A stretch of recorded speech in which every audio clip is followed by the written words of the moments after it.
Hello, everyone. Welcome to Monday Live with Alan and Greg and our guest, Elisabeth, at Bookins and Books. So if you are in the comment section, say hi or say something interesting, and we'll get around to discussing what you have to say. All right. So, how's everyone going tonight? It's going pretty good for everyone? Yes. Excellent. Great. Phone is ringing. Boxer. Yeah. But yeah, we have very nice weather here. It hasn't rained it's not going to rain all week, and it's in like the mid 70s. Mm-hmm. Yeah, I think I'm going to go to Mount Tabor. It's an inactive volcano here in the city and do a vlog there maybe tomorrow. Oh, Okay. Sounds like a Okay. plan. an active volcano in the city? Inactive. Oh, inactive. Okay. I was missing two letters there. Right. There's Mount Well- Tabor here, and then Mount Hood's the big one, and there's another one, and then Mount St. Helens in Washington, of course. Yeah. That exploded in 1980. Yeah. I wasn't here for it, but I've watched interesting documentaries about that. There was an old guy living there right by the mountain, and he didn't move out. He said, "No, I'm just going to die here." There's another photographer there who died. He got his pictures, but that's crazy. Those people who do that. Yeah. I think. Mhm. Yeah. And in the group, we have Elaine. Something Elaine. interesting, she said. We got James Oh, a lot Holder, of people. Hello. Lee, Hi, Lee. read by Fred, Fred. and Christopher Evenstar. Hey, Christopher. Yeah, we were chatting earlier before we went live about our Milton thing we go to. And yeah, I didn't vlog it this time, did I? There's a lot of people this time, Christopher. So yeah. But yeah, I had a good weekend, and football for me all weekend. Not soccer yet. Yeah. No, my brother's a football fan too, so his Sundays are busy. Now, is he soccer football or is he American football? American football, Okay. NFL. Yeah. All right. Well, though he does like European soccer too, but mainly it's American football that he likes. Yeah. I'm Does getting he into follow a soccer. specific team? Sorry? Elizabeth, does he follow a specific team? I don't think so, because we don't have any NFL teams in Canada. Right. Closest to Montreal is probably the Patriots, but they're not particularly loved, I guess. Okay. So I don't know. I don't think he has a team. I think he just follows football in general. I know when I lived outside Seattle, we visited Victoria, Yes. and the Victorians followed the Seattle Seahawks Yeah. Mhm. Makes sense. because it's just like the closest team to them, and it's like Yeah. same general region, but Yeah, and I suppose if you're in Hamilton, you follow Buffalo, and if you're in Windsor, you follow Detroit. Yeah. Mhm. Yeah. I like the Seahawks. we've got Hannah, Hey, Hello, Hannah. Hannah. we've got Pat, Hello, Pat. Hello, Pat. we got MC 1964. That old guy's name was Harry Truman. Yes, Harry Truman. Uh-huh. Hey, Is he man. referring to something? It's probably something we said. Probably. Fred, hosting for me all weekend. Looking forward to a more relaxing October. Yeah, people are nice, but it's also nice when they leave. Oh, he's got house guests. That's what he's talking about. I think so. Oh man, I detest house guests. I do. I do. Usually. Yeah, well, you have a lot because you have so many guest rooms. They come over to visit. We only have 2 guest rooms. It's not a lot. It's only too two, only 2 guest rooms. But my dad always said guests are like fish. After a few days, they begin to stink. Very true. Yeah. Okay, so Elizabeth, there's 2 things I want to discuss. One of them, I want to discuss the BookTube prize, Mhm. and we decided we're not going to do our rankings tonight. We're going to hold those until I guess Saturday is the Yeah, it's the announcement. Yeah. okay. Well, if you want to announce yours, go ahead. But my video is filmed, so I'm just going to keep that in reserve. But I can give general impressions. Okay. Well, yeah, give us your general impression, then I'll give my general impression of the Book 2 prize this year. Okay. Okay. So the 6 books that were in the final, I think they were all good. So I'm not surprised that any of them made it to the final. It's not like this particular book, oh my God, how can it make it there? I think they were all good. All the books had positives and negatives. So the ranking was not necessarily easy to make for me. And yeah, I guess that's the general impressions for like the 6 books together. And then I would have to go through each book. Yeah. I mean, I had my favorites, and a couple of them were not for me. We'll just say that. Yeah. I had a definite one that was at number 6 that that one was easy to rank, but then the fault that I found in the book might not be a fault for everyone. So I figure it could do very well. It could. I actually don't think my top 3 are going to be the final top 3. Oh, I think I can make a prediction as to the top 3. You can. I'm pretty sure of the top 1. What would be the top 1? I think it's going to be King by Eeg. There's a pretty good chance. It's part of my the 3 books that I think are to be in the top 3. I think there's going to be King, there's going to be How to Say Babylon, and Master Slave Wife Husband. So yeah, that one. Yeah. Okay. Well, see, I'm going to stop there because already we're way off on my top 3. I'm not saying it's my favorites. It's my prediction. I think that's going to be the top 3 because I think I don't disagree with you. Oh, you think something else is going to be in the top 3? I know my top 3. All 3 of them will not make it. I'm pretty sure of that. Yeah. And I bet people could guess what my top 3 are if you know me pretty well. I didn't do the Book 2 prize. I almost did a few years ago.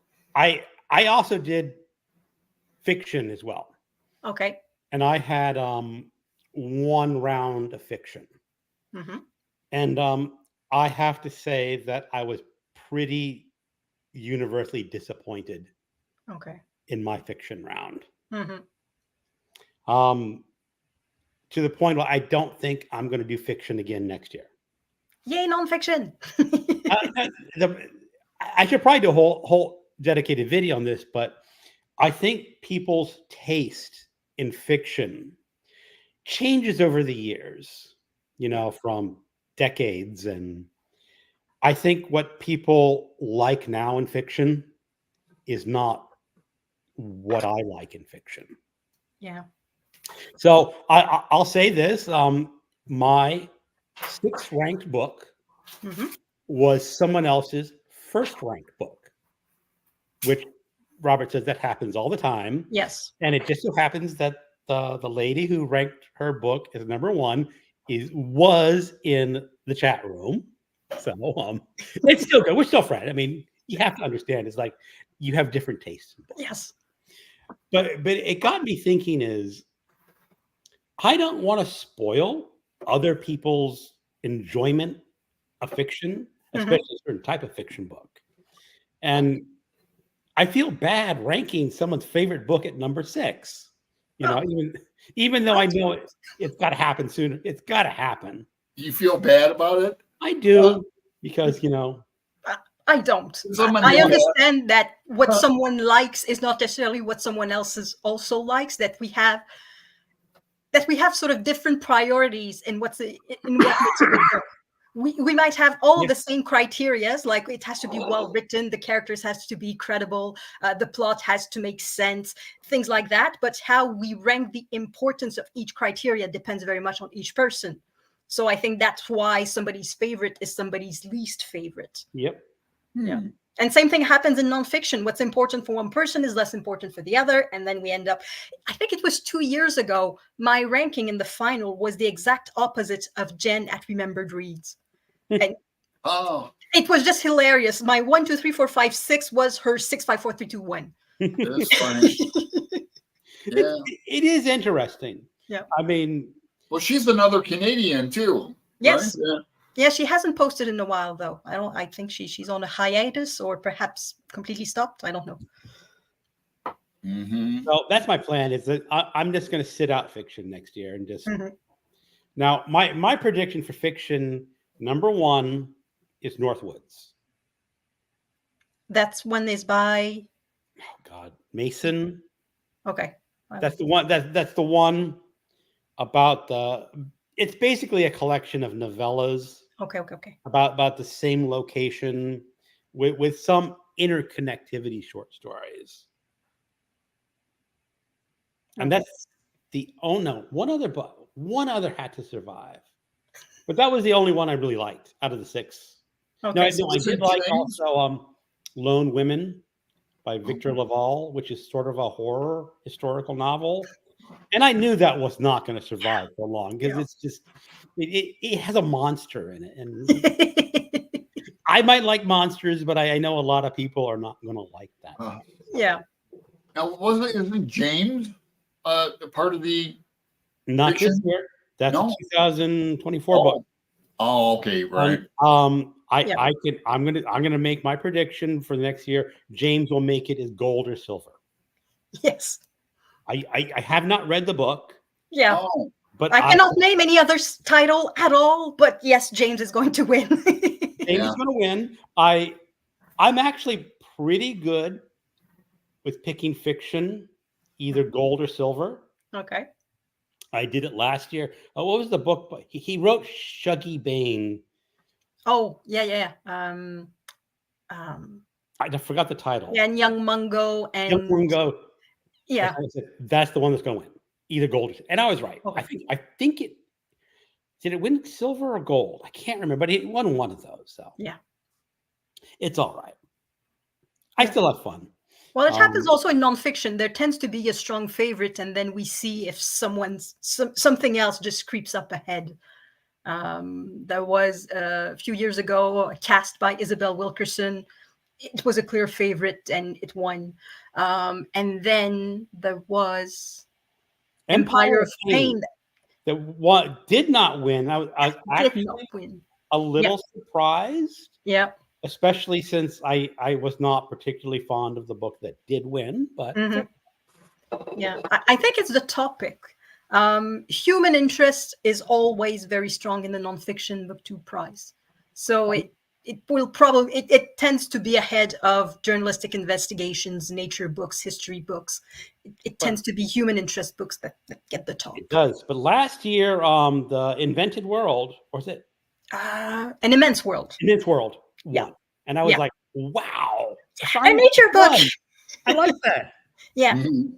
Yeah. So this year there's Eve. That's also a bit in the same vein. It but is. I don't think it would be nice if it made the top 3, but I don't think it's going to win. I really enjoyed Eve reading that book. I was surprised Mhm. when you pick the books that you want to win. I did not even select that No, as a book that I wanted to read. no, me neither. But I I read really it in the first round, and it was a complete surprise to me. And I ranked it first in the first round because I did not expect it at all. It was just No. well-researched book, well told, a new theory, interesting. It was just wonderful.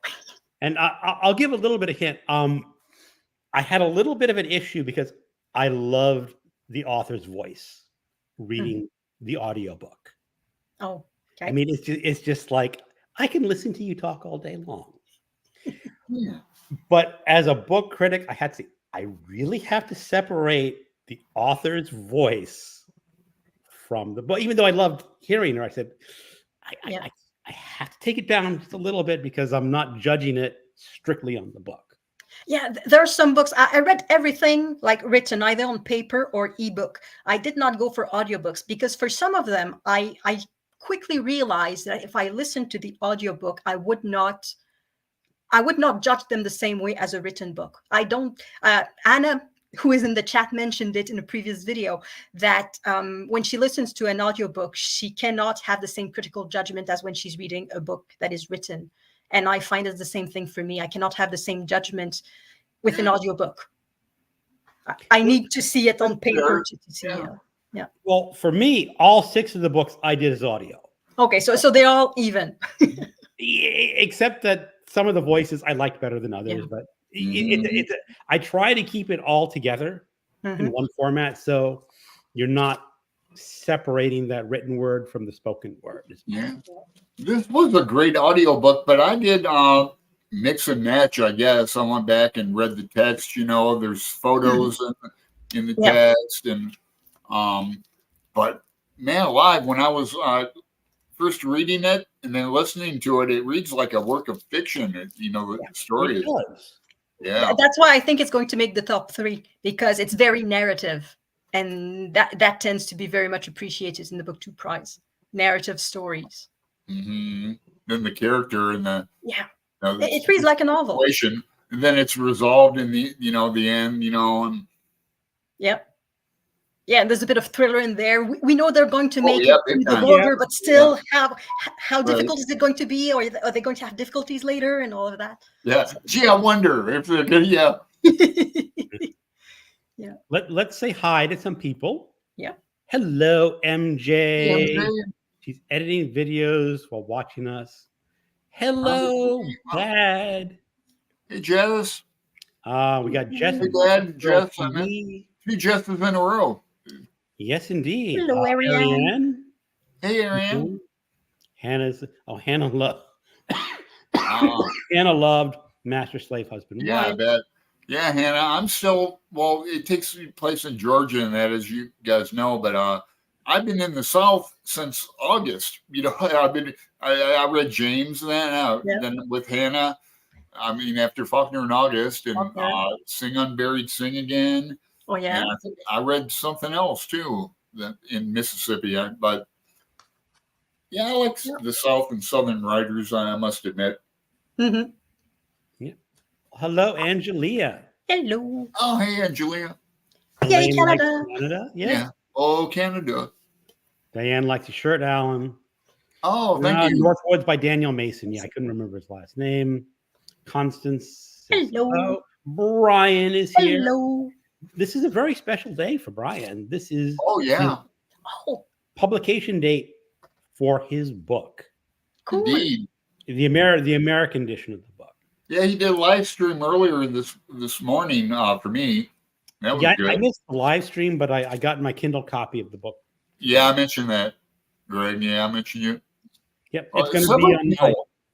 Ariane got a pre-order too. Yep, it's going to be for Nonfiction November. At least one. Yeah. Rouse was there. It was evening for her, of course, but she got a pre-order, I think. Yep. Remember to hit the like button, says Elaine. Thank you, Elaine. I think either Northwoods or Tom Lake will win based on their entire history on the BookTube. It's the woods or the lake. Well, it could be. I did not read Tom Lake. I only read Northwoods. But I as I said, Northwoods, silver or gold. We'll see if my Nostradamus predictions hold up. Hey, James comes in. Jim, hello, picking up my wife at work. Jim, watching my peeps while I wait. Thank you, Jim. Woohoo, Brian! What an exciting day. Okay, so going back to the BookTube Prize, I know you talked about last year about how they get selected, and you said it's 5 rave reviews. I think. It's what I noticed. 5 rave reviews on LitHub. And I know I checked on one, and it seemed to hold up. Yeah. Now, I've been looking this year's, and I think you mentioned Voxer. It's like a little disappointing this year. I've actually kept up a list. I'm going to compare with the list we receive next year, see what's on the list. So far, there are about 60, a bit over 60 books that have 5 rave reviews. A lot of memoirs. Memoirs are I back in noticed a strength lot of again. memoirs. There was one memoir which I was looking at. I said, no, no, no, I do not. And that was the woman who was arrested in Russia, Elizabeth Garner. Oh, the basketball player? Yes. Oh, Griner. Reiner. Yeah, It's she like plays 3 for rave Phoenix. reviews or 2 rave reviews. And no, I don't want to read that book. It's a 2. It's okay. It's not going to be on the list. It's a 2. Okay.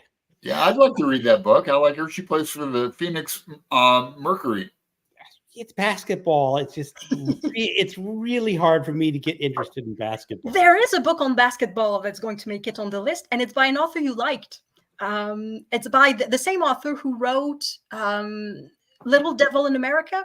It was a collection of essays about Black culture. Okay, I like that book.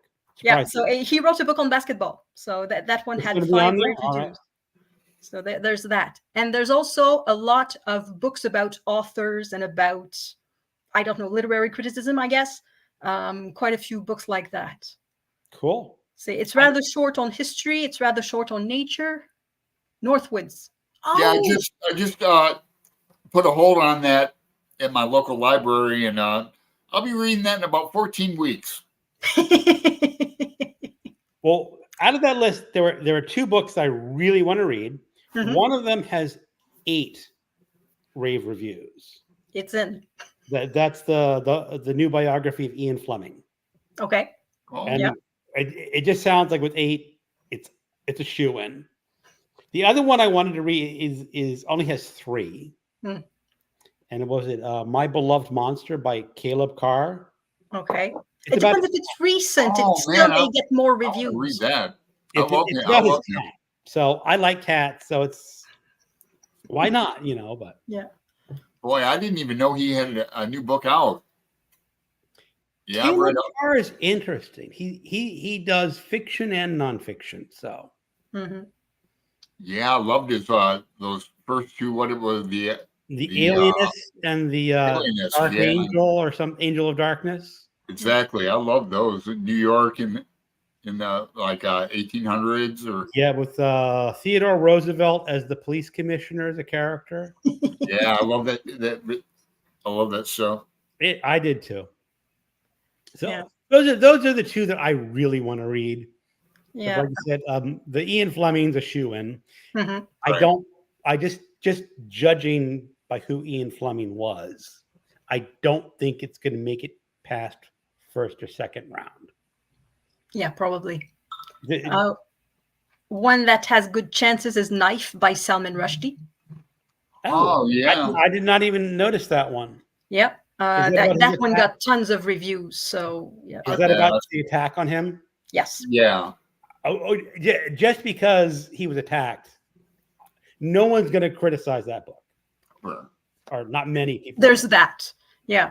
So all the reviews are either positive or rave. I don't think there's a pan or something like that. I think. Yeah, I've seen him do interviews in that. Yeah. There's also 60 minutes even. Mm-hmm. Yeah, and there's also Judi Dench, Shakespeare, The Man Who Pays the Rent. That one also got plenty of reviews. I'd like to read that. Yeah, I listened to the audiobook. It's really good. That'd be a good one to listen on audio. Yeah, but it's not Judi Dench who is speaking. It's someone else. It's another actress, but she sounds like Judi Dench. Oh, that's funny. It's really well rendered, I think. Yeah, and it's like a conversation between somebody who interviewed her and her answers. So it's very dynamic. It's really a good audiobook. Great. Now, do you think there's a favorite of nonfiction going in this year? Not so far. Not so far. I don't think so. There's still 3 months left technically, though I think October and November could be the months where a lot of nonfiction will be published. But so far, I don't think there's a absolute contender. I think it could be Knife that is very famous, but I don't know if it's going to be enough to make it a shoe-in for the final. I'm not even sure of that. Yeah. Well, I'll be listening to Judi Dench too, the Shakespeare, The Man Who Pays the Rent, in about 9 weeks. 9 weeks. Okay. Yeah, the popular books. If you don't, I was waiting to read this for about a month or so, waiting for the audiobook. Yeah, but I did put a bunch of books on hold at the library, and they came in like months and months later. And when I received them, I put that on hold. Why? I don't want to read it. Right. Yeah. Yeah, and there's a book by Eric Larson, The Demon of Unrest, about the beginning of the Civil War. That will probably... I didn't know about that. Did not get 5 rave reviews. It's not going to make the long list. Oh, I like him. Yeah, he's very popular, and I really like The Splendid and the Vile. That was about one particular year of World War II. That was very good. And yeah, he wrote a bunch of very popular nonfiction, but for some reason he was not reviewed enough to get 5 rave reviews. Okay. Yeah. Yeah, The White City is... Devil in the White City was a great book. Yeah. All right. Okay, so do you want to talk about books we were reading, or you want to talk about Framed in September? Either. For me, it's about the same. Same. Okay. Well, it's also Shake-Tember because, as I said, I've spent last week I was in Stratford, so I was very much in a Shakespeare mode. In my mind, sure. Yep. Did you see a particularly good Shakespeare play? Yes. Well, I saw 3 Shakespeare plays, and the one that stood out to my great surprise was Cymbeline. Oh, I've never read or seen Cymbeline. I just read it this year. It's one of his comedy. Yeah, I think it's considered a romance because some people die and there's a lot of dramatic events, but it has some sort of happy ending. So it's one of these plays they don't really know how to categorize. Yes. Yeah, but it was really, really well presented, really well played. The staging of it was great. It was my favorite of the 3 Shakespeare that I saw. Was it like on a proscenium stage or in the round or what? It was, well, if the Tom Patterson Theater, so it's sort of a rectangular stage that goes into the crowd. So the seating is like a U shape. Oh, okay. Yes. Yep. And it can be a difficult way to stage a play. It means that the settings, like the decor, has to be rather minimalist. You cannot have some heavy sets. It has something to be relatively flexible. And the way they did it, there was a tree, and there was a lot of different lightings and different props. So in the way, it's very Shakespearean because there's little. They're not relying very much on there were some special effects, but they have little to work with when it comes with staging. Yes. And they used it to the best that they could. I think it was really good. Yeah. So and it's a play with a lot of action in it, so there's not a minute that's boring in there. We're on the edge of our seat knowing what's going to happen. Is the person going to live? Is the person going to die? And it's really good. Yeah. So what were the other 2 you saw? The other 2, there was 12th Night. Okay. Oh, yes. I love that one. That one was sort of set in the 1970s, and they reversed a couple of roles. So the role of Malvolio was played by a woman, and the role of the Fool was also played by a woman. And so that was a bit of a change. Yes. But for the rest, it remained very much the same play. So they did not change the wording. It was not modernized or anything. It was just Shakespeare's play. That's a funny one with role reversals and Malvolio. I saw that in Chicago at the Navy Pier Shakespeare Theater on the Navy Pier they have. I saw that there about 6 years ago. It was hilarious. Malvolio was played by a very tall gay black man. He was it can be something interesting when they play with the gender stereotypes or things like that. Mm-hmm. Yeah, 1970s set. Yeah. Yeah, but I don't think it had any particular reason to be set in the 1970s, because last year they also did something like that. It was Richard II that was transposed into 1970s gay New York. And that was sort of brought into the play. Like Richard II was clearly gay in his behavior, and his minions became somewhat, we have to understand, his lovers. So there was a different dynamic between the characters. So it actually played a role. The different setting changed the color of the play a little bit. But for Twelfth Night, I don't think it changed anything. It remained the same thing. I remember seeing Twelfth Night. Washington, D.C. used to do a Shakespeare in the Park. Yeah. And you just go and you sit on the ground. They had the park. And, oh, God, what's her name? The main woman. The character. Oh, Viola. Viola was played by Kelly McGillis. Oh. Okay, yeah. Kelly McGillis. She was in like she was like in Top Gun. Yeah. Yes. So I think her career in the movies had basically come to an end at that point. Mm-hmm. But she was still a very well-known and popular actress. So, and I remember she did a pretty good job, but great. I don't remember anything special about that. For me, it was a bit the one of the three that was the one that was less effective for me. I did not laugh enormously, and I was not enormously moved either. So it was good. I'm not complaining, but it was, of the three, it was perhaps the one that was least surprising, I'm going to say. Yeah. Cool. And the third one was Romeo and Juliet. Oh. Here I have a very intellectual retelling. Stick figure. A stick figure Romeo and Juliet. So it's in the form of graphic novel. So here are So that's the characters. And then we have it all scene by scene. Like it starts with the prologue and then the characters. You're spoiling everything. And then it starts. And yeah, it's a lot of fun. So yeah, it looks like it. Yeah, you can order it on goodticklebrain.com. So that's goodticklebrain.com. Yeah. Ah, nice. Like this. Yeah. So, yeah. So that one, Romeo and Juliet, was a classic setting. So they didn't change anything. It was set in 16th century Italy. The teenagers were teenagers. They did not decide to make them, I don't know, 85-year-olds or and at first the problem was that the house was half empty because it was on a Friday afternoon, and half the people in the crowd were high school students. So watching a play about teenage love with a bunch of teenagers, and there's a play with a lot of sexual innuendos.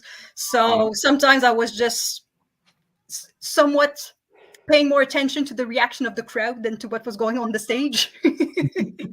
So that bothered me a bit at the beginning, but then I ended up forgetting about the crowd and I just focused on the play. And at the end, I cried a little bit, even though I knew that it did not end well. I was moved. Yeah. Yeah. Good production. Yeah, it was a good production. Yes. Yeah. Yeah, so that's been pretty much my week of reading. It's more audiobook, almost live stage audiobook. Yes, it's excellent. Yeah. So, any other Framed in September highlights you want to feature?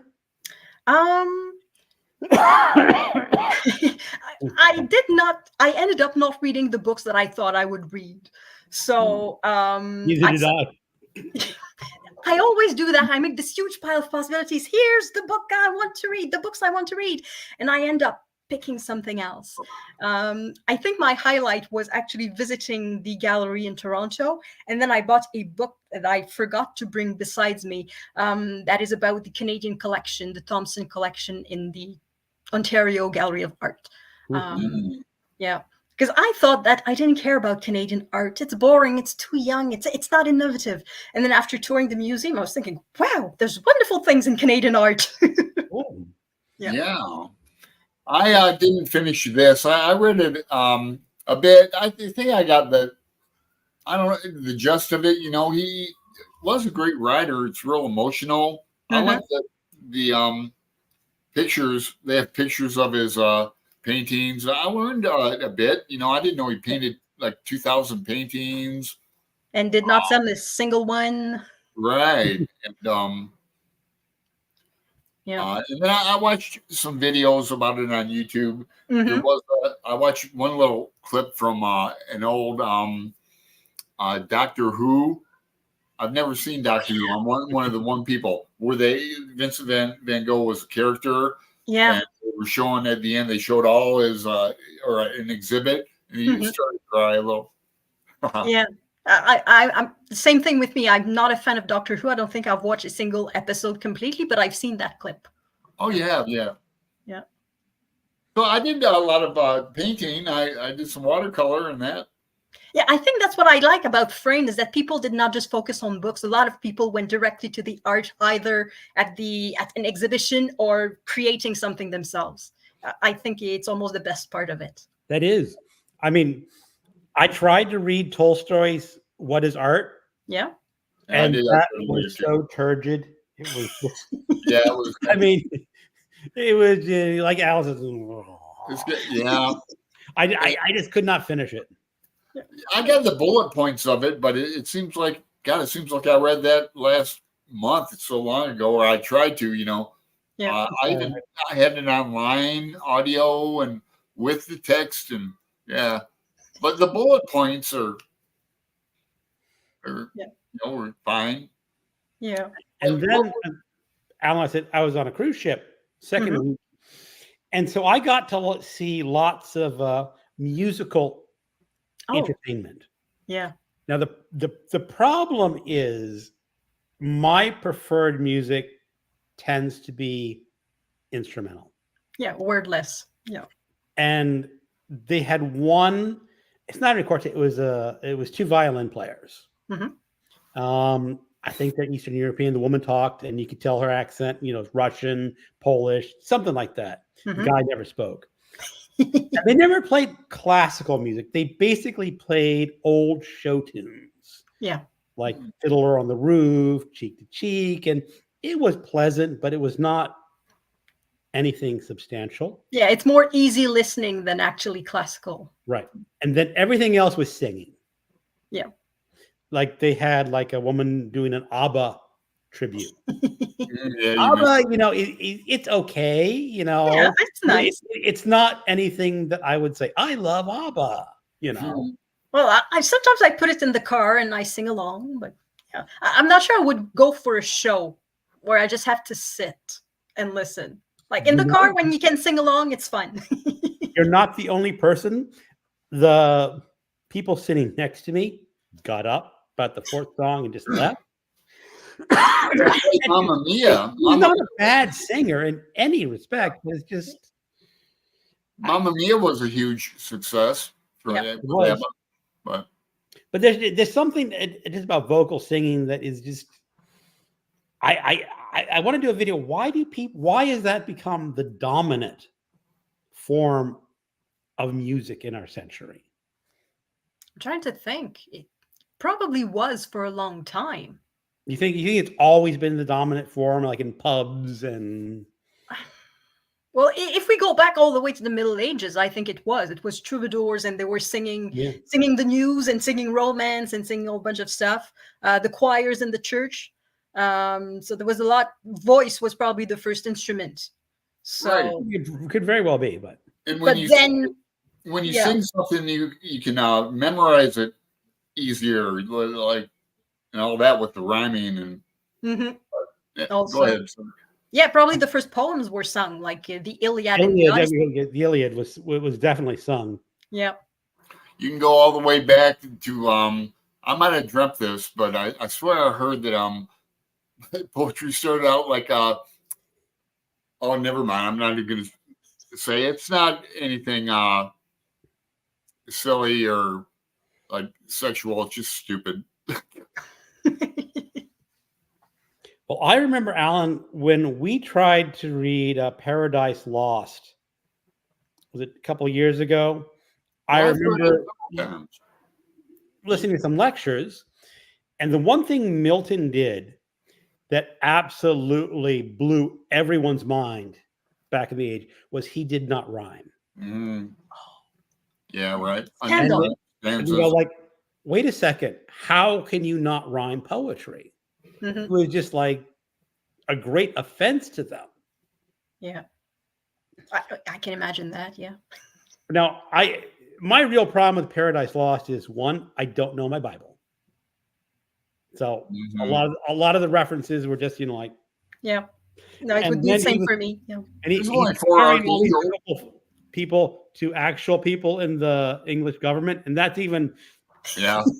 way, way over there. Mm-hmm. And if you have to read footnotes, Yeah, it disrupts the reading. Yeah. it makes very little sense to me. Mm-hmm. So I just stopped.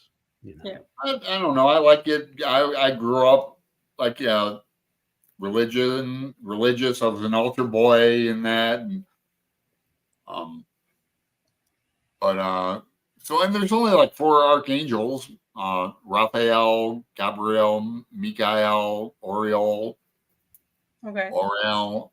And Alan, oh, Yeah, my religious upbringing, it was the Gospels, like Luke, Matthew, John, Mark, Matthew, Mark. John. Yeah, Yeah.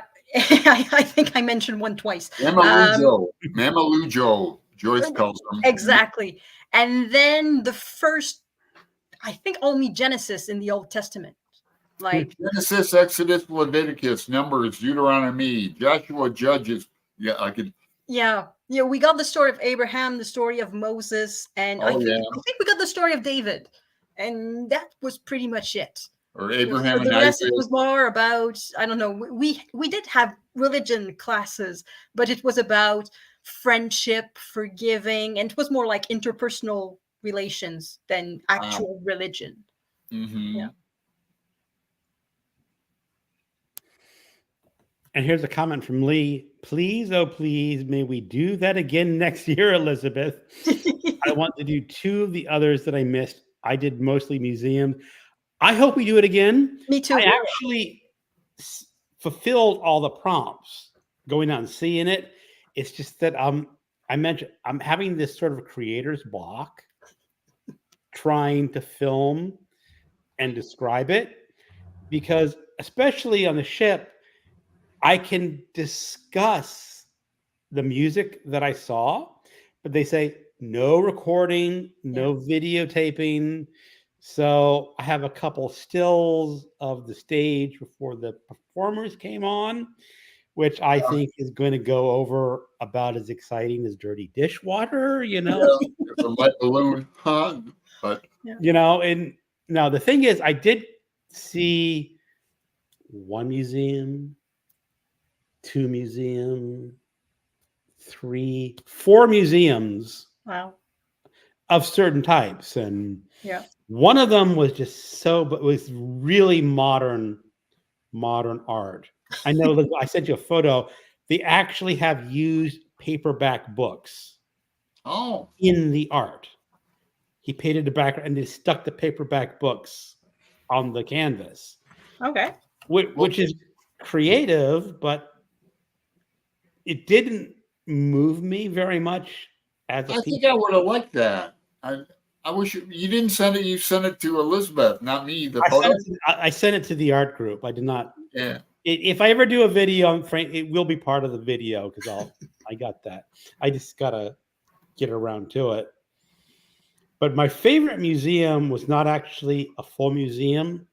It was a library in Newport News, Rhode Island, and it is the oldest continuous library you mentioned in the United States. Oh. It opened in 1752, and it's been running as a library ever since. I think you can probably include Canada in there too. I don't think there's a library older than 1752 in Canada. But they had some of the old collection in that library. It was behind wire frames, because the books. And I'm just like, wow. Those are the original books from 1752. Wow. So I'm saying that public libraries, I don't think there's anything older than that. But school libraries, there might be.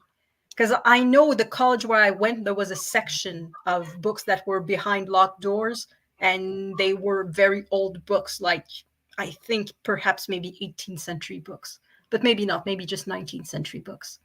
But it was, it was a library that belonged to a religious order.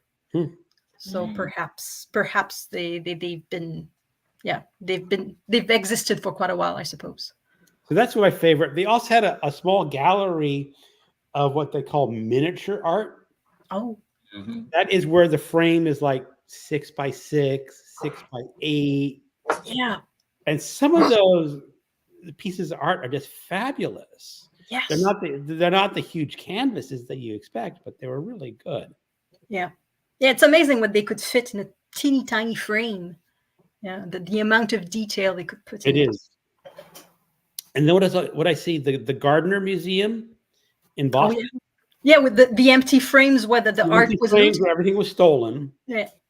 Now, the one thing, I was walking with my wife, and she got kind of upset at that museum. And the idea was that here is this woman who is so fabulously wealthy that she just filled her own home with all these great works of art. And she's just like, how can one person really, I mean, obviously you can do that because you're just fabulously wealthy. Yeah. But it was just sort of this oppressive feeling she felt, that it's like you feel the weight of that family's wealth in that home. Mm-hmm. Yeah. And then what again, I also think perhaps adds to the weight is the fact that in her will, she said nothing can be moved, nothing can be changed. It's sort of having enough money to make time stand still. After I die, nothing moves. And that's why you have these empty walls where the art, and that's like life stops after me. Mm-hmm. Yeah. I've never been. I don't think I've been to the Gardner Museum, but with these sort of private house museums, I've visited a few in Europe, like a house that is open to the public. Sometimes nothing has changed in centuries, perhaps, and there's always this feeling of, why does time stop at the person's death? Yeah. It's just I didn't feel it as strongly as she did, but as she was pointing it out, I could sort of see her point of view. Yeah, well, the Ontario Museum that I visited, not all, but a large part of the Canadian collection was in fact the collection by a single collector who was named Thompson. And he gave his collection to the museum, and I think that's what started the museum. But it started as a private collection, a man with a lot of money who decided to collect art. And it's one person who decides what is important art in Canada and what is not. Yep. Because if it's in the collection, it's important. If it's not, it can be important too, but it has less chances of becoming important. So rich people have a lot of power in art. They do. Earlier in the year, we had a book group. We read the book, The Personal Librarian. It's about J.P. Morgan. Okay. Yeah. And he was, of course, at the time, one of the wealthiest people in the world. Mm-hmm. And he decided to collect books. Yeah. And he hired a librarian just to go out and buy the valuable books for him. Yeah, the first editions of this and that. Yeah. The one that he really wanted was Le Mot d'Arthur. Okay. Like one of the first editions, and paid what would have been an obscene amount of money for that book. And not to read it, just to put it on the shelf. Just to say, I own this book. Yeah. So, and one of my favorite was in Halifax. He went to the Maritime History Museum. Oh, yeah. Yeah, Halifax has a maritime history. It's really good. Yeah. And hold on one second. But honestly, one of the most amazing things is on the upper floor, they dedicated it to model shipbuilding. Oh. Where they're reproducing all these famous ships in miniature. Meticulously, I bet. Yeah. The detail of this is just absolutely incredible. And the craftsmanship and the artisticness that goes into building model ships. But you didn't get any, did you get some footage of this? Or? Yeah, I have a little bit. I just can't get motivated to actually make a video and show everyone. I did one video about the Toledo Art Museum, and Toledo has a great art museum and a really great zoo, and they also have a Great Lakes museum that I went to a couple times when I went back there 5-6 years ago. It was very interesting, about the Great Lakes, and the shipping that goes on there, and Toledo is real close to Windsor. So you can go over a bridge or go underneath the water even. Mm-hmm.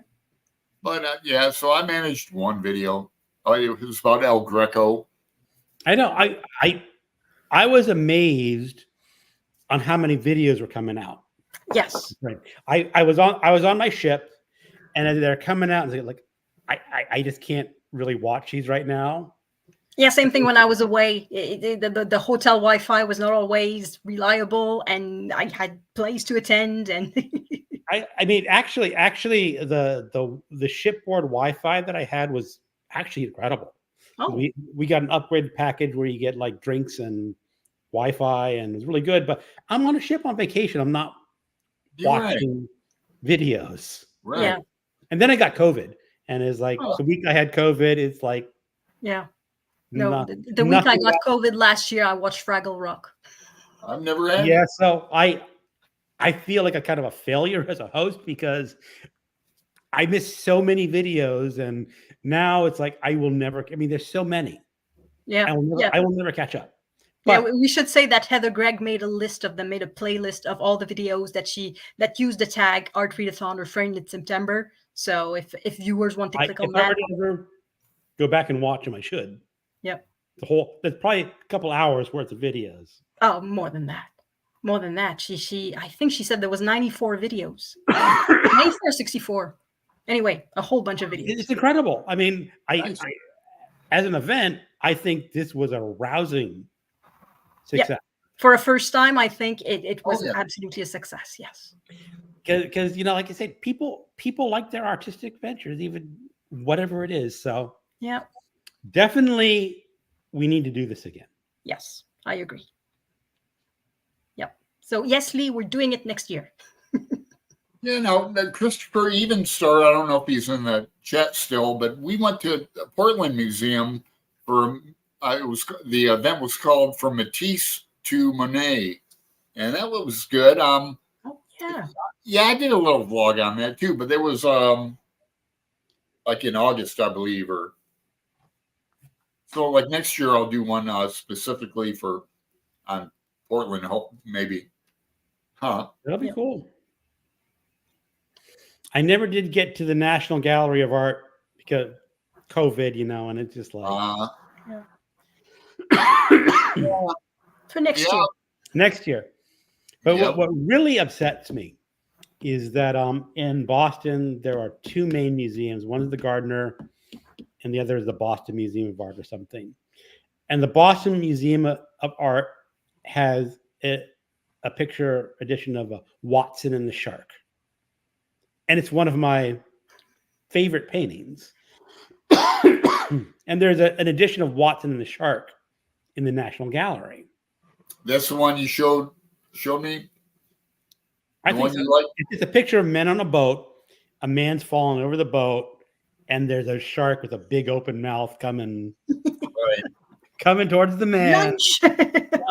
And Steve Donahue says they have a version in the Boston, and it's better than the National Gallery. So I really wanted to go see that. But if you're walking around all day, you get really tired.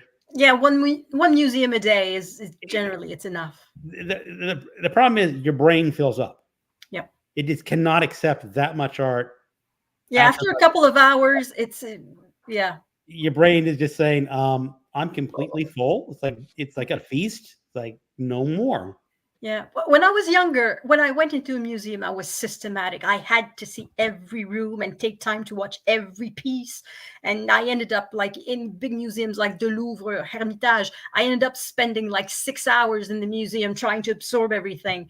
But I realized I after a couple of hours, I wasn't absorbing anything. So now I'm more mature about it. And in a room, I focus on one piece and then I go to the next room. And if there's more than one piece that interests me, I'm going to watch on more than one. But I don't feel obligated to watch each painting and say, oh, this is art. If I'm not interested, okay, I move on to the next. And that's just that. Yeah. There's someone who described the way to view art, especially if you live in an area where you just have admit and go in and don't have to pay a fee every time. Yeah. Is you pick a room and you sit down and you just look at that piece of art for an extended period of time. Yeah.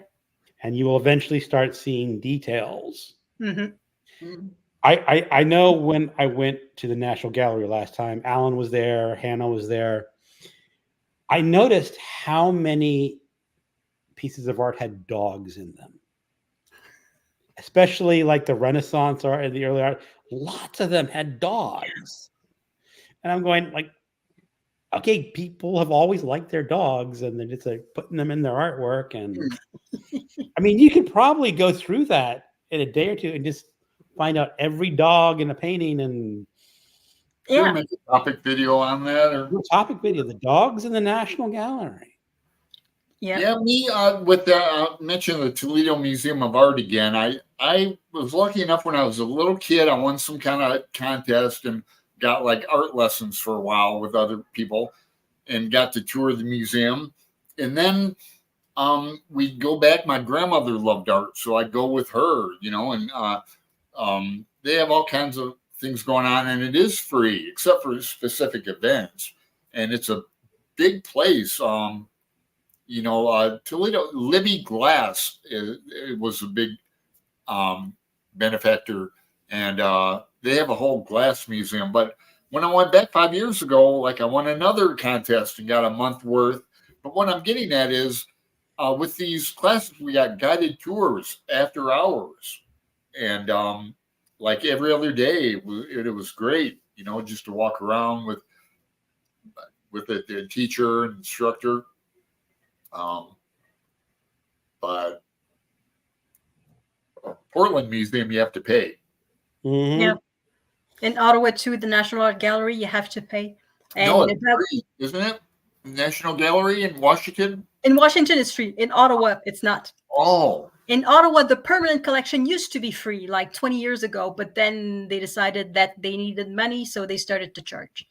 So yeah, sure. Yeah. Well, that sort of like makes it a lot harder to go. I mean, like, I have no problem just dropping by the National Gallery because you can just walk in. Of course, I do pay for it in taxes, but Yeah, but so sometimes I'm wondering if I should buy a pass, because you can buy a yearly pass for the price of maybe 2 tickets or 2.5 tickets. So if you go 3 times, buy a pass because it's definitely worth it. Sure.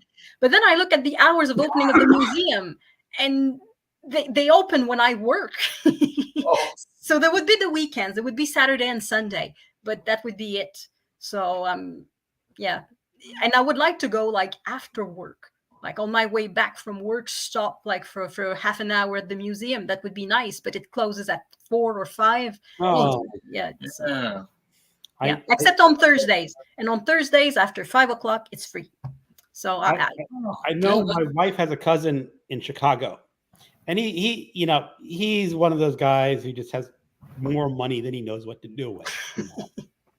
And he is a rather substantial contributor to the Chicago Museum of Art. Mm-hmm.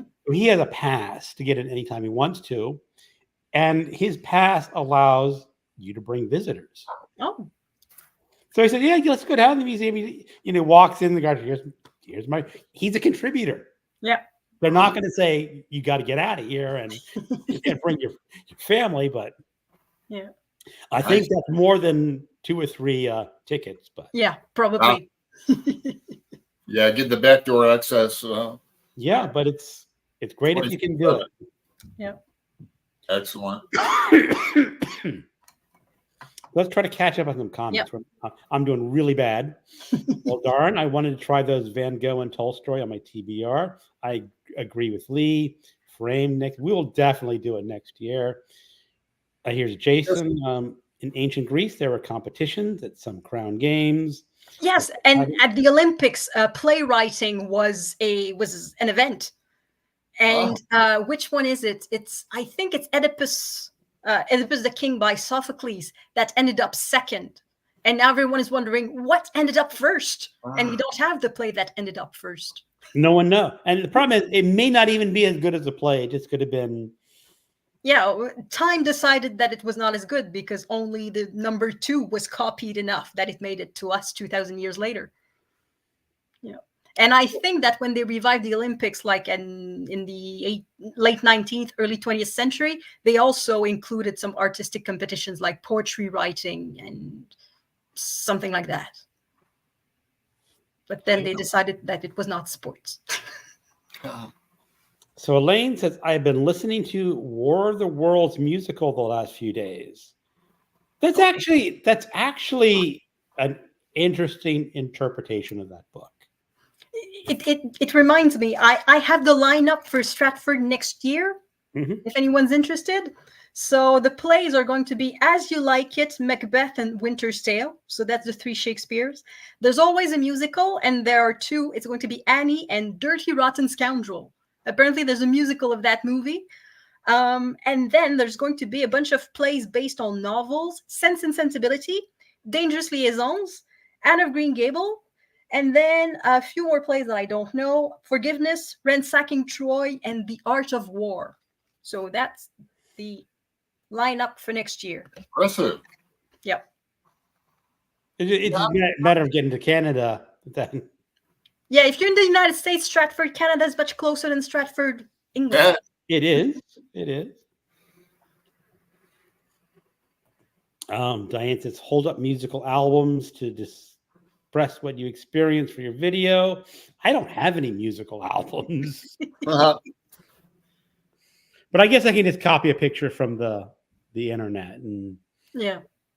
But really, I mean, everyone knows like ABBA and all the songs they did were just like mostly like 80s pop songs and a couple more popular ones. Several musicals on album. My mother loved musicals, and I just grabbed some, but I have like Jesus Christ Superstar and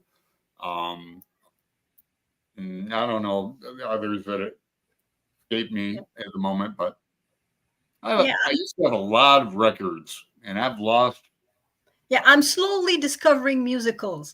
So this year in Stratford, there was Something Rotten, which is somewhat based on Shakespeare. It's the story of 2 playwrights in the 16th century who need a hit, and Shakespeare's getting all the attention. And yeah, they did that in Portland too. That toured around. Yeah, it's hilarious. So the one of the brothers, he desperately needs a hit, so he goes to see the nephew of Nostradamus. He wants to know what's the great next, the next big thing in theater. I want to be on that. And he sees it's the musical. So he decides to write a musical. And they have all sorts of references to other musicals. I understood some of them, not all of them, because I don't know all the musicals. But yeah, it was hilarious, and it was really well done, and that was a lot of fun too. So yeah, musicals are good. Yeah, we have a Shakespeare theater in it's like south of here in Oregon, Ashland, I think, and that's where they did that because they advertised it on TV. I would like to go see it sometime. Christopher even star again. I don't know if he's here still. Him and his wife tried to go down there, but they don't drive either like me. They took a bus and something happened, or they ended up missing it. But if I had a car, I'd go every year. Yeah. Sounds like a plan. And so Hannah says, let's celebrate Framed. Yep. We're a little behind.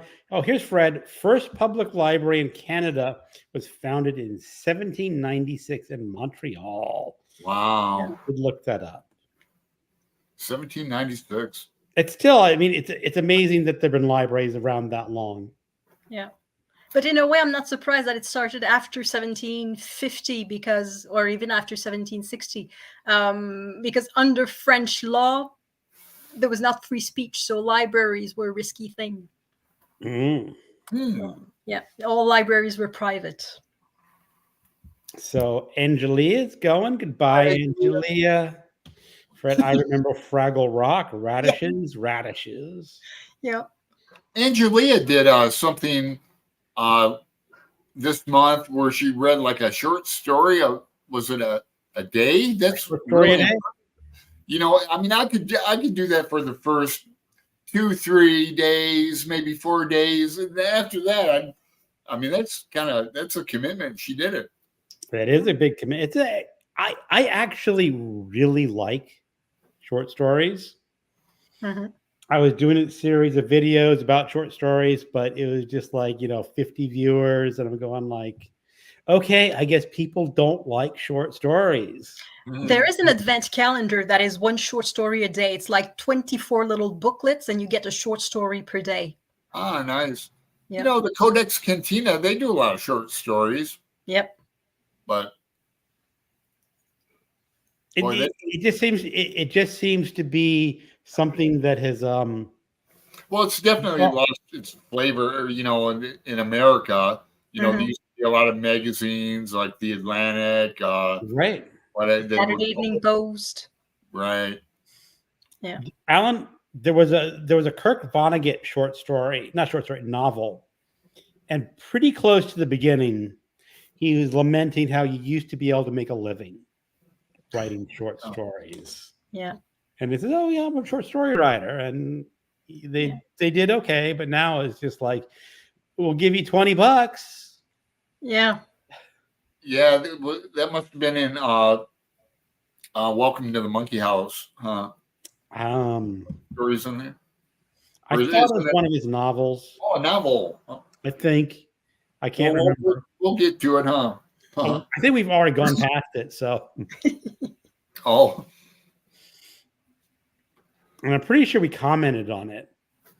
So, Hannah, I belong to the National Museum of Women in the Arts and was extremely pleased to learn that got me both into Gardner and the Barnes in Philadelphia for free.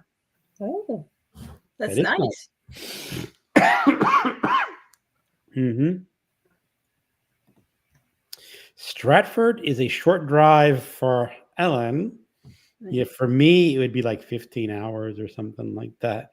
Yeah, I thought it was 8 hours away from me, and then I asked Google, and according to Google, it's 5.5 hours. But it's not true. It's impossible to get there in 5.5 hours. I have to go through Toronto. Oh. There's always a traffic jam in Toronto. It's impossible to go through the 401 in Toronto without being stuck in a traffic jam. So I maintain it's 7 to 8 hours, despite what Google says. And I'm going to find out something. Hey Siri, how far is Stratford, Canada from Fredericksburg, Virginia? You'll need to turn on location services for that. Want to turn it on just this once, or while using Siri? You're useless. Alexa, how far is Stratford, Canada from Fredericksburg, Virginia? From Fredericksburg, Wofford is 162.8 miles away by car. She said Wofford. I don't think she said Stratford, but it's 668 miles. I think it's that far? I didn't know it was that far. That's still a hefty drive. Yeah, it's a full 2 days drive. Yeah.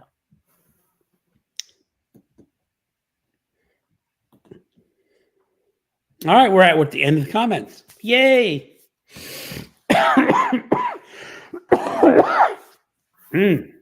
You still have a bit of COVID left? I still have a little bit of COVID left. Yeah. Doesn't mean like COVID, it tends to stick a little while. I have a doctor's appointment, but it's in January. I hope it's gone by then. By the time I get to the doctor, I'll be either dead or gone. It's like, yeah. And I don't even get to see the real doctor. I get to see the intern. Oh. Yeah, that's I don't know about that waiting time. Wonder why it's so long. I just think that the population and the number of doctors is just they can't get it in.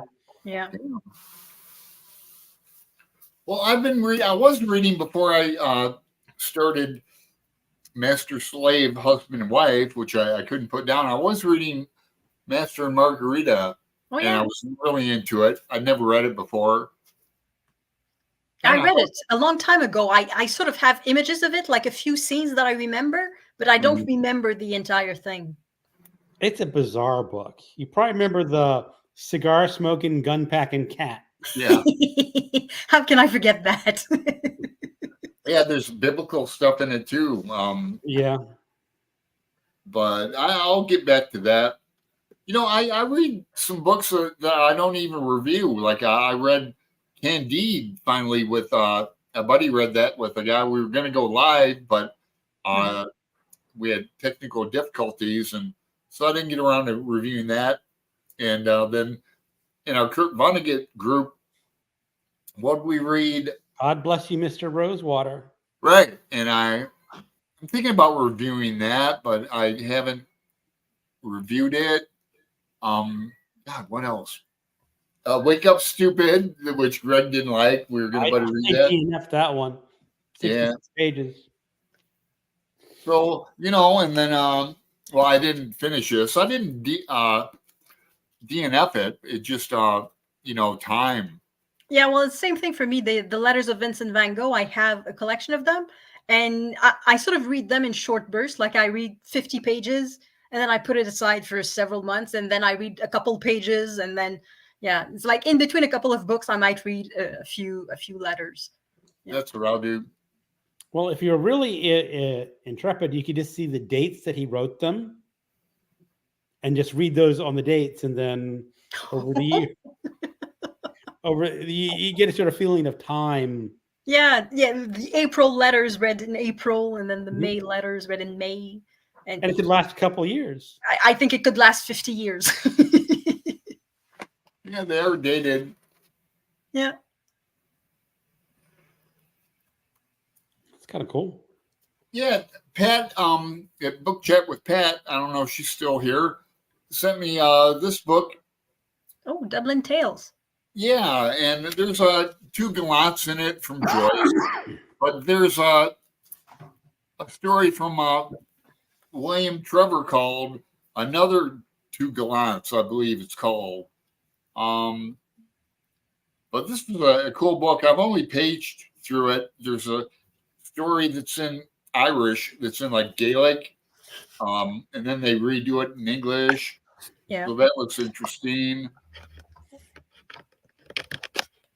Like James Stephen and Brendan Behan's in it.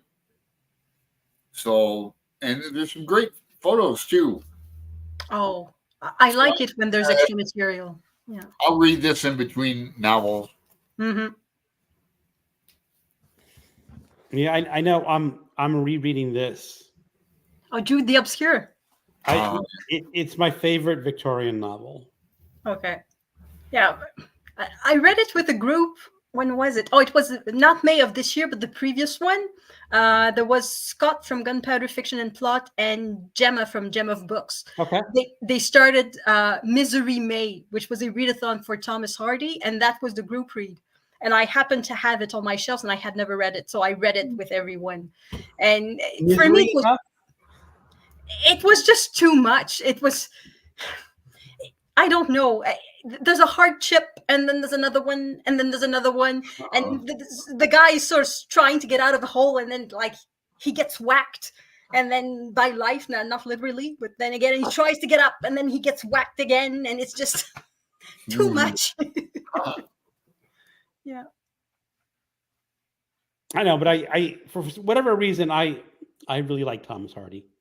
I mean, yeah, I like the writing. I could see that there was something in it, so I'm probably going to read other Thomas Hardy, and perhaps after having read others, I will see more Jude the Obscure for Jude the Obscure rather than for, I don't know, the piling up of the miseries.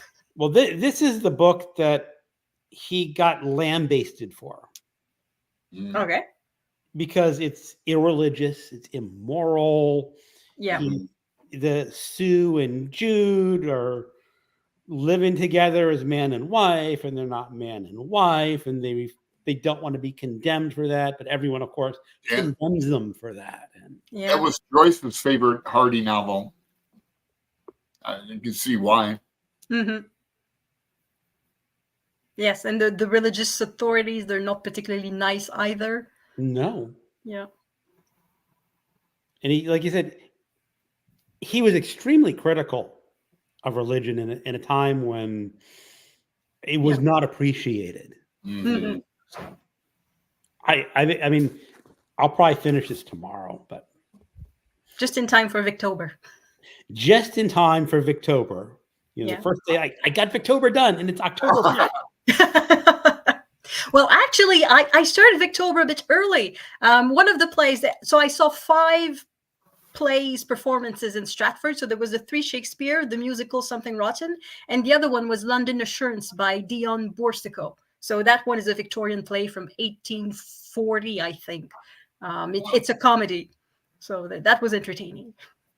Okay, I'm not familiar with that one. Yeah, that's the playbill, London Assurance. So it's about an older man, an old dandy who thinks he's still very young. He gets engaged to an 18-year-old girl because her father's will said that she had to marry somebody from that particular family. And of course, that man has a son. By some sort of chance, the son ends up at the country house where the young woman lives. And then the father, future fiance, is also invited there. And they sort of pretend they don't know one another. And yeah, it's a comedy of situation like that. Yeah. And it ends well, so the young lady doesn't have to marry the old man. Poor old man, right? Yeah, poor him. Well, that's the thing. He sort of finds someone else. Oh, okay. I thought the son was going to swoop in and steal her away. Yep, that's pretty much it.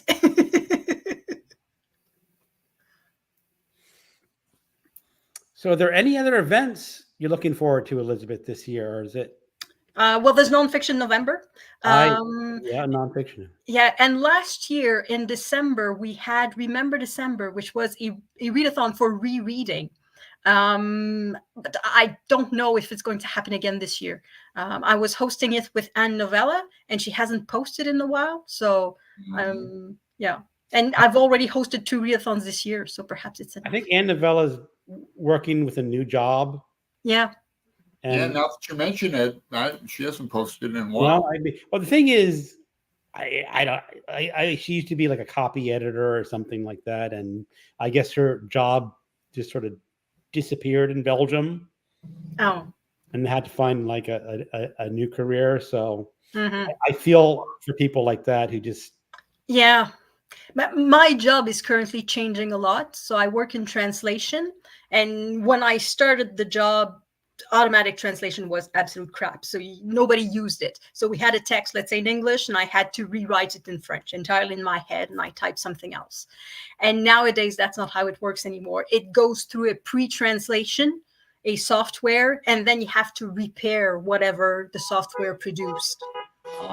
So for certain things, it goes much faster, like for, I don't know, sorts of almost standard communiques that use very simple sentences and very simple words. It really accelerates the work. It makes the work much faster. However, for anything specialized, it's no good. But for some reason, the people in power, they don't want to understand that. They want the specialized stuff to go through automatic translation, and they say just repair it and just reread it quickly and just repair whatever you see. And it's no good. For legal translation, medical translation, technical translation, it's no good. And we're a bit stuck with that. So a number of translators either will lose their job or their job has already changed. So they're not translating anymore. They are post-editing. That's how it's called now. So, yeah. And I can see the day in 10 years when we will be replaced almost entirely by robots, and we'll just reread and repair. There's going to be no translators anymore. Oh, man. Well, I mean, obviously you're doing more technical translation rather than literary. I mean, there's so much nuance in a language Mhm. that and honestly, lots of really bad translations from people who supposedly. Oh yeah, my job is actually to revise translations that are supposed to be of finished quality that we're supposed to be able to publish online as is, and we read them, and it's absolute crap because the company that did it gave their translator the automatic translation and told them to revise at 1,000 words per hour, and traditionally you translate at about 2 to 300 words per hour. But they decide it's not translation anymore, it's revision. So you do it faster. But you cannot do a first translation at 1,000 words an hour. It's just going to be bad. And that's what we get. So I'm paid to repair the stuff that we receive from providers. So, yeah. Well, we talk about Remember December because I'm starting on a new project that I really want to reread some of my favorite books. So I've got science fiction, fiction, horror, and mystery. And I picked 12 books that I want to read over the next year. And that's a lot of rereading. Yeah. And the problem is I had today, I was going over through my fiction, and it was just too difficult to narrow down to 12 books. Yeah, don't pick ahead. Just wait until you get there. I want to try to know my target. So I said, well, wait a second. I really need to divide it into books originally written in English and translated books. Yeah. And all of a sudden, it's like, I've got a little more wiggle room now. Huh? So I'm going to be busy rereading a lot. Yeah. Yeah, I've reread more this year than in the previous years. So far, I have reread 10 books this year. So it's almost like one a month, which is twice as much as I did the entire last year. And that included Remember December. So at the end of the year last year, I think I had reread 5 books. So this year I'm already at twice that number. Okay. Yeah. Yeah, and I'm going to keep going because it's really fun. I really enjoy rereading. It's like seeing the same book in a bit of a different way, getting deeper into it, making more connections about what happens at the beginning and what happens at the end. And sometimes it's just refreshing my memory because I forgot half of the book and I didn't know that. It's like this is like I've read this book 2 times before, and I forget major events. Yeah. So one character is like, wow, he's a really important character. And if you'd asked me about it, I would not have mentioned him. Yeah. And it's just, that's okay. So, excuse me. COVID-ness is catching up with me about an hour and a half. It's like my voice is dying on me. Yeah, perhaps we can call it a night. Yeah, I'm about to say it's about time to call it a night and give my voice a rest. But I'm going to have like 60 books in this series. Oh. So that's thinking I can read 5 a month. I can read 200 books a year, so it's not. Wow. Well, it's still more than it's about a third. So definitely about a third. Yeah. And we'll see how popular it is. Yeah. I'm trying to think of the popular video I could do though, go viral or something, but I don't think it's going to make any difference because for the viewers, it's not necessarily a reread for us. It's going to be something new. So whether it's a reread for you or not, I don't know if it makes a difference for the viewers. I don't think so. I mean, not. Because I know when I did science fiction today, a couple people commented about one of the books. And I don't read science fiction, but that one looks kind of interesting. So maybe I'll get a few people to come over to that dark side a little bit. Now you mentioned you read like 200 books a year. I'm going to hit my target this year of 75, and that's good for me. I think I only read about 50. Because I reread too, and I count them, of course. Yeah, but I read. Alan, you also play music and paint, so I don't have those distractions.